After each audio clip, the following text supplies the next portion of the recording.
사도신경으로 신앙 고백하십니다. 나는 전능하신 아버지 하나님 천재 창조주를 믿습니다. 나는 그 유일하신 아들 우리 주 예수 그리스도를 믿습니다. 나는 성령으로 잉태되어 동정노 마리에게서 나시고 본디오 빌라도에게 고난을 받아 십자가에 못 박혀 죽으시고 장사된 지 사흘 만에 죽은 자 가운데 다시 살아나셨으며 하늘에 오르시어 전능하신 아버지 하나님 우편에 앉아 계시다가 거기로부터 살아있는 자와 죽은 자를 심판하러 오십니다. 나는 성령을 믿으며 거룩한 공교회와 성도의 교제와 죄를 용서받는 것과 몸의 부활과 영생을 믿습니다. 아멘. 오늘 아침에 하나님께서 우리 모두를 사랑하셔 주시는 생명의 말씀은 시편 141편의 말씀입니다. 1절에서 마지막 절까지 말씀 교독하시겠습니다. 시편 141편. 여호와여, 내가 주를 불러사오니 속히 내게 오시옵소서. 내가 주께 부르짖을 때 내 음성에 귀를 기울이소서.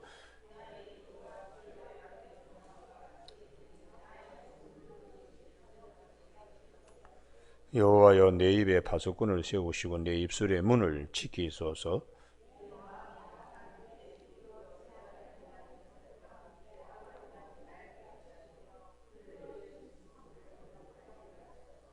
의인이 나를 칠지라도 은혜로 여기며 책망할지라도 머리의 기름같이 여겨서 내 머리가 이를 거절하지 아니할지라. 그들의 재난 중에도 내가 항상 기도하리이다.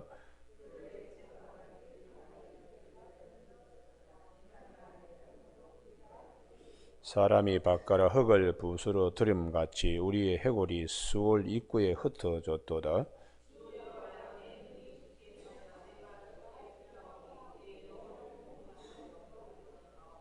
나를 지키사 그들이 나를 잡으려고 놓은 올무와 악을 행하는 자들의 함정에서 벗어나게 하옵소서.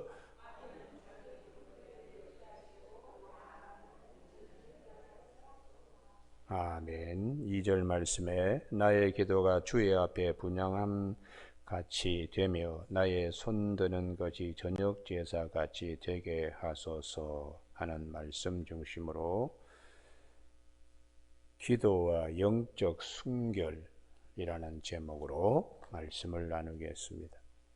3절에 여호와여, 내 입에 파수꾼을 세우시고 내 입술의 문을 지키소서. 다 기도와 연관되어서 말씀하고 있습니다.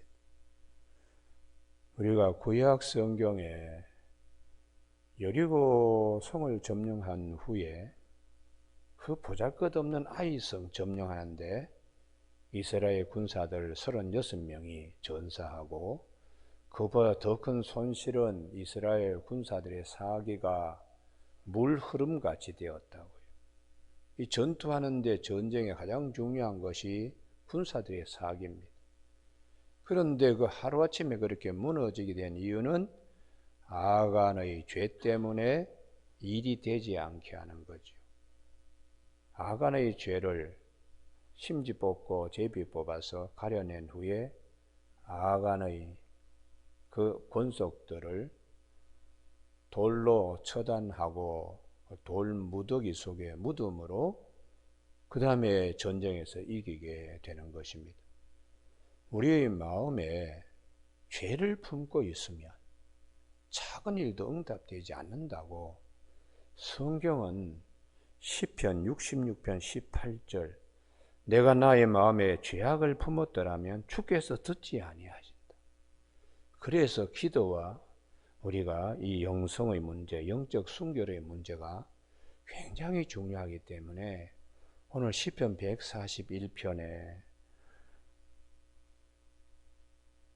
그들이 나에게 악하게 놀지라도 그들을 위해서 기도하는, 이게 이제 왜 이런 자세를 시편 141편에서는 말씀하시는가? 우리의 기도가 응답되기 위한 것이고 또 거기에 못지않게 뒷받침이 되어야 될 것이 영적 순결이 뒷받침이 되어야 하기 때문입니다. 성경에 보면 기도에 대하여 많은 약속을 하십니다. 너희가 얻지 못하면 구하지 아니하며 또 환난 날에 나를 부르라. 내가 너를 건지고 네가 나를 영화롭게 하리로다. 너는 내게 와서 부르짖으라. 내가 내게 응답하기 네가 알지 못하고 그거 비밀한 일들로 보이리라. 뭐 구하라 찾으라 문을 두드리라. 자기 아들을 아끼지 아니하시고 우리 모든 사람에게 내어주시니까 어찌 그 아들과 함께 우리에게 모든 것 주시지 않겠느냐. 주옥 같은 하나님의 약속의 말씀이 있습니다.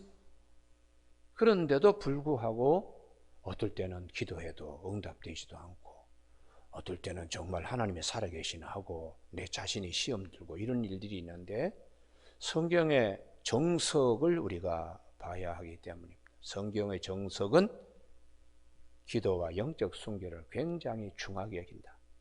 그래서 그 입술로 하나님께 부르짖는 아주 귀한 도구인데 천국 열쇠를 입에다가 물어주고 땅에서 매면 하늘도 매일 것이요 땅에서 풀면 하늘도 풀리리라고 그렇게 약속하신 하나님께서 왜 기도 응답을 안 해주시나?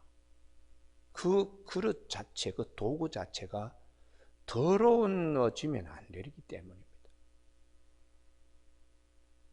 그래서 구약 성경에 보면 뭐 문둥병 접촉하지 말라, 나병 환자들 진 밖으로 돌려놔라, 혈류병 그거 접촉하면 부정탄다, 뭐 이런 등등의 말씀을 왜 하시는가?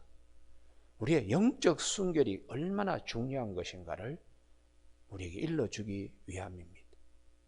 그래서 기도를 아무리 잘해도 기도 응답을 많이 받아도 그 순간에 이게 아니구나 하는 성령의 가르침이 있어요.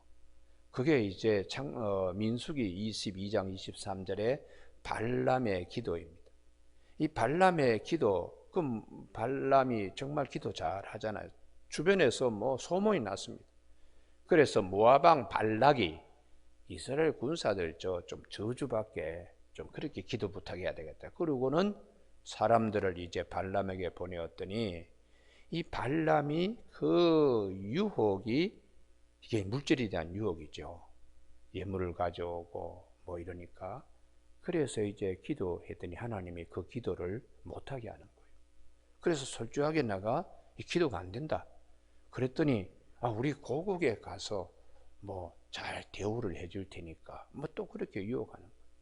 그런데 길을 나서다가 자기가 타고 가는 나귀가 딱 버티면서 나가지 않습니다. 그래서 막 때렸습니다. 그랬더니 나귀가 입을 열면서 왜 나를 때리느냐.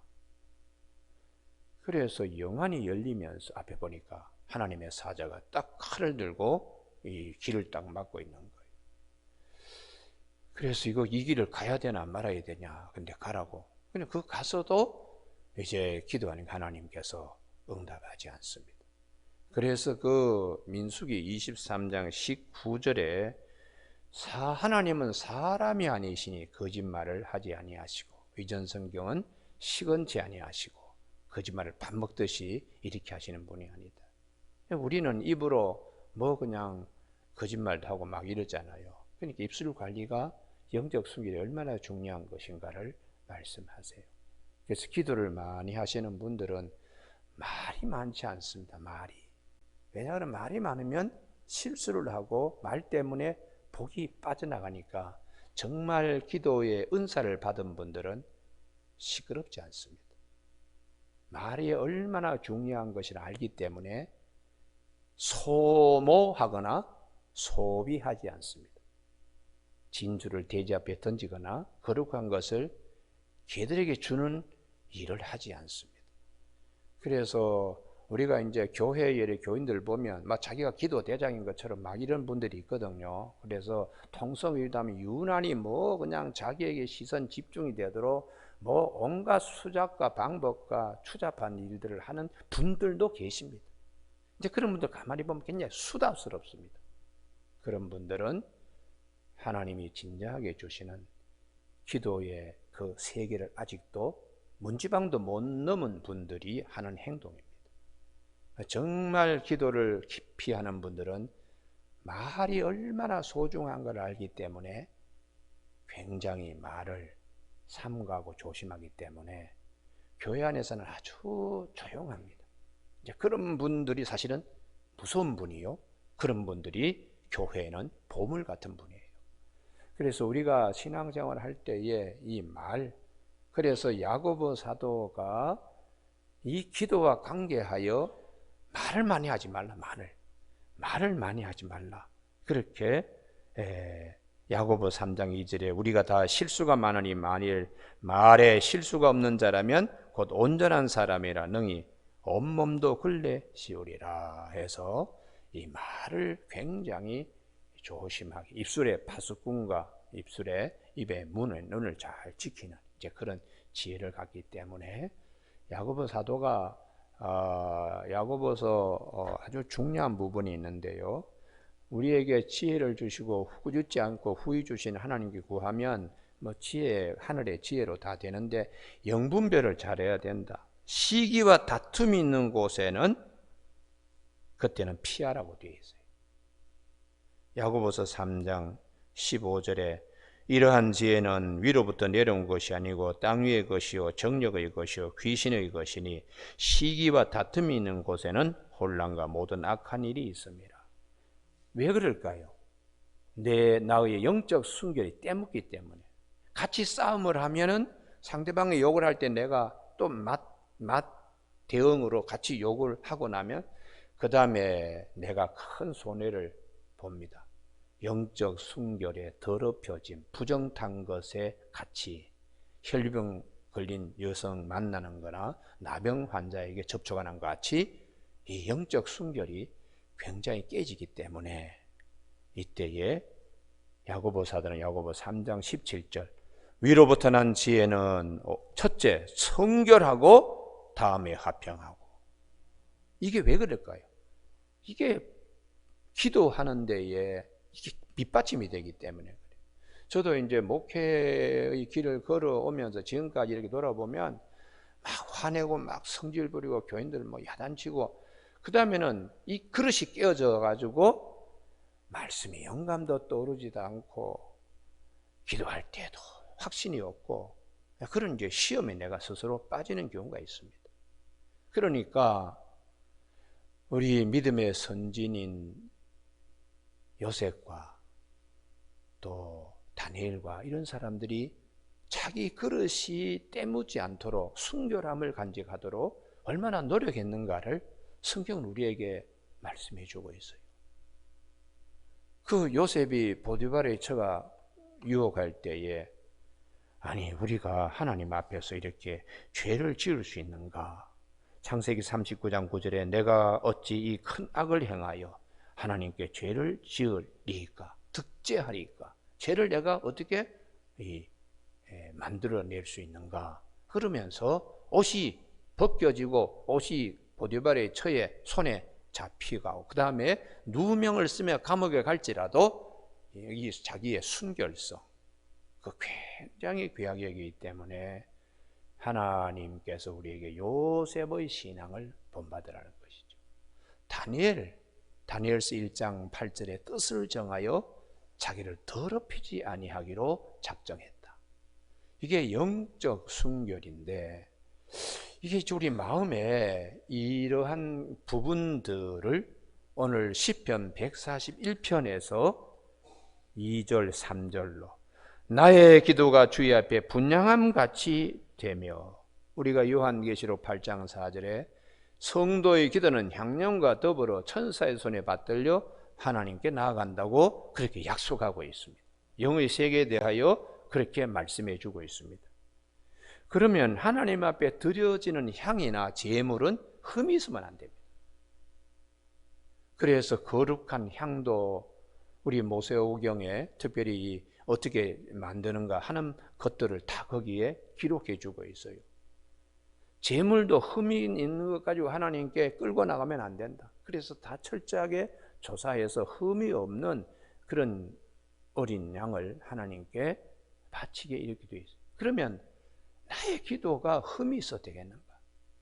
기도하는 자에게 그래서 우리가 살면서 왜 흠이 없겠어요? 그래서 예수님의 이름으로 기도하는 겁니다. 할렐루야. 예. 너희가 내 이름으로 기도하라. 이렇게 주님이 말씀하시는 거예요. 오늘 아침에 우리 모두에게 3절의 축복이 돼요. 3절의 축복. 다 같이 읽으실까? 시작.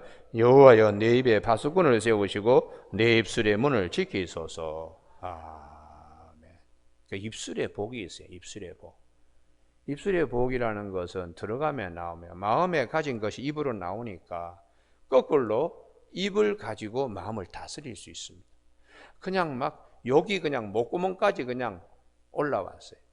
이걸 탁 터뜨리면 그 다음에는 수습하기 어려운 엄청난 큰일이 이제 기다리고 있기 때문에 이거 절대로 이 순간은 이거 넘겨야 된다. 그러면 자기를 절제시키는 거죠. 자기를. 그래서 사도 베드로가 베드로전서 4장 11절에 누가 말씀을 하려면 하나님의 말씀을 하는 것 같이 하고 봉사하려면 하나님이 공급해 주시는 힘으로 하는 것 같이 하라 하고, 그 다음에 무엇보다도 사랑을 열심히 하라고, 사랑은 모든 죄와 허물을 덮는다고 그렇게 사도 베드로가 그렇게 말씀했습니다. 젊을 때는 사도 베드로처럼 혈기 많이 가진 자가 없었습니다. 예수님께서 야, 칼 쓰면 칼로 망해. 너 칼을 너 칼집에 꽂아. 너 이것까지 참아야 돼. 누가복음 22장 51절에 이것까지 참아야. 이것이 뭔가? 이것이 혈기죠. 혈기. 혈기로 말이 거침없이 나오는 거죠. 다 버릴지라도 나는 주님을 절대로 버리지 않습니다. 너 닭 울기 전에 나를 3번 부인할 거다, 주님이. 말 그렇게 허프게 말이지. 생각 없이 그냥 하는 베드로, 아직도 많이 다듬어야 될 부분들을 주님이 보셨어요. 나중에 베드로가 성령 받고 난 다음에, 성령을 그냥 받는 거 아닙니다. 마가의 다락방에서 주님이 기도하라고, 그래서 이미 오순절 날이 이름에, 그때가 이제 주님이 승천하시고 난 다음에 한 열흘 후가 됩니다. 10일 동안에 엄청나게 그냥 모여서 기도하는 거예요. 그 입술에 성령 수술하는 겁니다. 입술에 성령 수술, 그 자리가. 열흘 동안에 그냥 오로지 기도만 하면서 그 모든 것이 이 성령 수술이 되는 거예요. 그래서 불의 혀같이 성령이 임하셨다. 그 불의 혓바닥처럼, 왜 혓바닥을 자꾸 얘기를 하느냐? 사람에게 있어서도 이 부분이 대단히 중요하기 때문에, 그래서 성령이 마음대로 우리의 구움, 바벨탑 사건 이후에 언어 혼란으로 하나님이, 그때 구음도 하나였는데 이걸 흩어버림으로 입안에 있는 모든 그 구조들이 서로 다르게, 그래서 이제 발음을 합니다. 제가 이제 언어학을 공부를 대학 다닐 때 이렇게 강의를 들으며 보니까 아부, 아빠, 아버지, 이게 거의 비슷비슷하게 다 그냥 히브리어나 우리말이나 몽고나 비슷비슷해요, 다. 그래서 언어가 하나에서 출발했다는 것을 알 수가 있습니다. 여러분, 오늘 아침에 우리 하나님께서 시편 141편의 말씀을 우리에게 주신 이유는 우리에게 기도의 응답의 복이 더 깊어지도록, 그래서 우리에게 말씀하시는 거예요. 책망하려고 말씀하시는 것이 아니고, 이게 잘못 가는 길을 바로 가게 해서 훨씬 효율적으로 하나님이 약속하신 그 많은 것을 누릴 수 있도록 하나님이 그 영의 세계의 비밀을 말씀해 주고 있는 것입니다.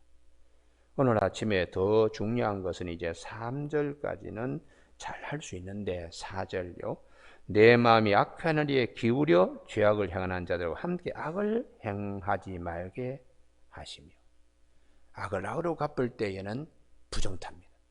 시체를 만질 때에 그 만진 손으로 하나님의 일을 할 수가 없기 때문에, 나시린 같은 경우나 제사장은 부모가 돌아가시더라도 시체를 만지지 못하게 돼 있어요.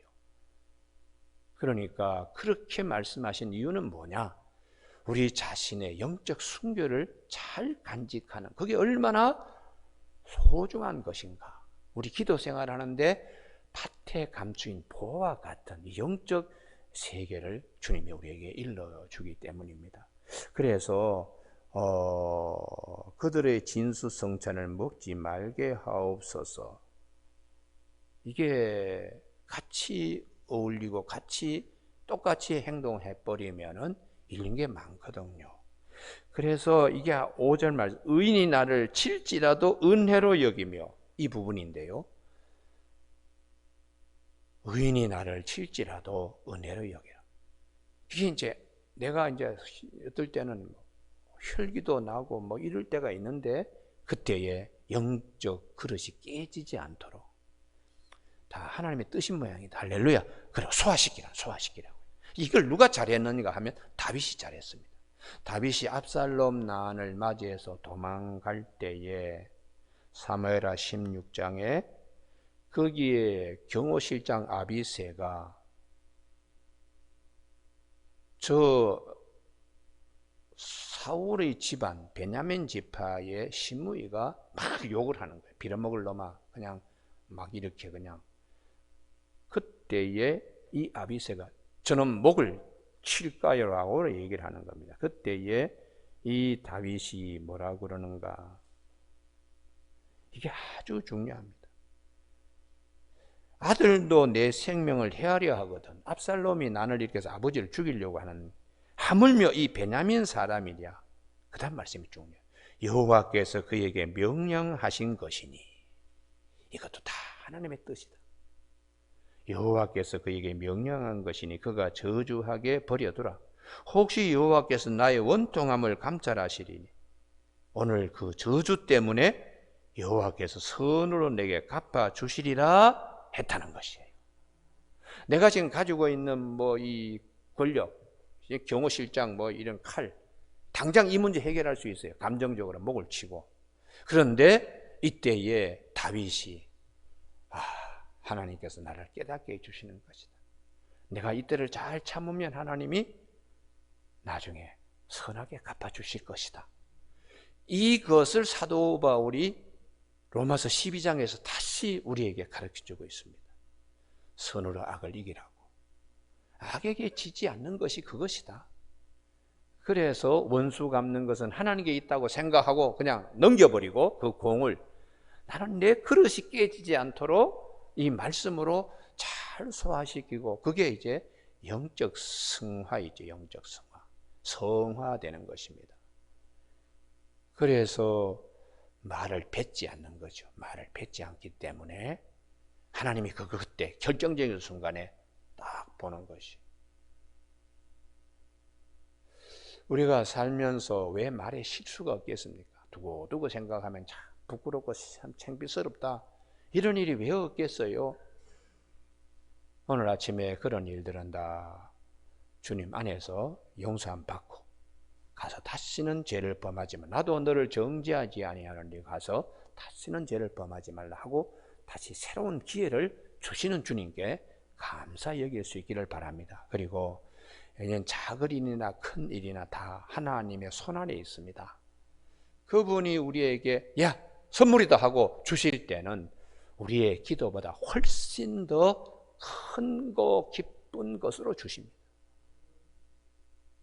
제가 우리 교회 이제 밤에 이 야경 드론으로 촬영한 야경을 페이스북에 제가 올렸어요.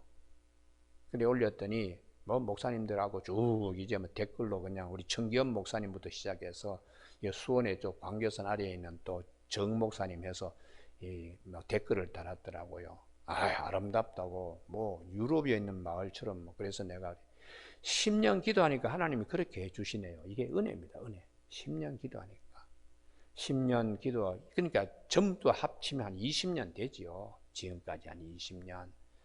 하나님 하늘아래 1번지 마을이 되게 하여 주옵소서. 10년 기도하니까 정말 하늘아래 1번지 마을이 되더라고요. 우리가 하나님께서 베풀어 주신 은혜는 우리가 생각했던 것보다 더 좋은 것들을 주십니다. 그래서 자기 아들을 아끼지 아니하시고 우리에게 모든 것을 내어주시니까 어찌 그 아들과 함께 우리에게 모든 것을 주시지 않겠느냐. 악한 아비라도 자식에게 좋은 것을 줄 줄 하물며 천부께서 우리에게 좋은 것을 주시지 않겠느냐. 내 믿음보다 더 많은 은혜를 부어주시는 하나님이세요. 부어주시는 하나님이세요. 그러니까 오늘 아침에 우리 모두가 왜 의인이 나를 칠지라도 은혜로 여기며, 하나님이 만약에 치신다고 한다면 그것도 더 고맙게 여겨야 된다. 더 고맙게. 그래서 의인 욥이 입술로도 범죄하지 않아. 욥기 2장 10절인데요. 이 모든 일에 욥이 입술로도 범죄하지 아니했다. 욥이 가장 중요한 것은 하여튼 이런 부분들입니다. 이런 부분들. 그러면서 친구들이 찾아와서 계속 논쟁 붙는 것은 자기가 죄악 중에 출생했다는 걸 몰랐습니다. 욥이. 그래서 하나님이 오셔서 천지 창조하고 모든 것들을 만들 때에 네가 잘 모르지 않느냐. 네가 태어날 때도 네가 죄악 중에서 출생한 것이라는 걸 이제 욥이 나중에 이 본성적으로 내가 무슨 죄가 있는 데가 아니라 나는 죄인입니다라고 입술의 성령 수술을 그가 하게 됩니다. 손으로 입을 가릴 뿐입니다. 이렇게 그가 얘기를 합니다. 그리고 귀로만 듣던 하나님 눈으로 보게 되었다고 아주 기뻐해요. 욥기의 가장 핵심이 귀로만 듣던 하나님을 눈으로 보게 되었다는, 이게 영적 세계의 영안이 확 열리는 거죠. 그게 욥기의 축복입니다. 축복. 할렐루야. 오늘 아침에 우리 시편의 말씀 8절 다 같이 읽으실게요. 시작. 주 여호와여, 내 눈이 주께 향하여 내가 주께 피하오니 내 영혼을 빈궁한 대로 버려두지 마옵소서. 아멘. 세상의 모든 사람들이 이렇게 저렇게 행동해요. 6절처럼 재판관들 바위 곁에 내려 던져지는 하나님의 심판이 있지요. 또 우리도 마찬가지로 7절에 우리 해골이 수오리 입구에서 산산조각이 난다. 죽음 앞에서 누가 그냥 감히 설 자가 있겠습니까? 그렇을 때에 주님께 피한다는 거죠. 기도가 이런 축복들이 있습니다. 피하면 주님께서 우리에게 아브라함 품에 거지 나사로가 안기듯이 주님의 품에 우리가 안기는 축복이 있어요. 그래서 주님께서 십자가상에서 제일 마지막에 가상칠언 가운데 다 이루었다 하고 그 다음 말씀이 내 영혼을 아버지 손에 부탁합니다 하고 숨지시니라. 그게 우리 인생의 여정의 제일 아름다운 모습이에요. 다 그냥 마지막 시간에 하나님께 맡깁니다. 그러고는 그 품에 안기는 거예요. 이 기도 생활할 때 이런 축복들을 가지시길 주님의 이름으로 축원합니다. 기도하시겠습니다. 하나님 아버지, 우리가 기도 생활을 하면서 하나님이 우리에게 영적 순결과 소중한 것들을 시편 141편의 말씀과 성경 전체의 흐름을 통하여 알려주시니 감사합니다. 하나님의 깊은 것을 하나님의 영 외에는 누가 알겠느냐고, 오늘도 성령께서 감동을 받아서 쓴 시편의 기자를 통하여 하나님의 깊은 것을 알게 하시니 오늘 아침 우리 모두가 믿음의 선진들이 보여준 그 신앙의 여정을 우리가 기쁜 마음으로 잘 함께 동행하며 걸어갈 수 있는 복된 아침이 될 수 있도록 도와주시길 원하오며 예수님의 이름으로 기도드립니다. 아멘. 하늘에 계신 우리 아버지, 아버지의 이름을 거룩하게 하시며 아버지의 나라가 오게 하시며 아버지의 뜻이 하늘에서와 같이 땅에서도 이루어지게 하소서. 오늘 우리에게 이루어갈 양식을 주시고 우리가 우리에게 잘못한 사람을 용서하여 준 것 같이 우리 죄를 용서하여 주시고 우리를 시험에 빠지지 않게 하시고 악에서 구하소서. 나라와 권능과 영광 영원히 아버지의 것입니다. 아멘.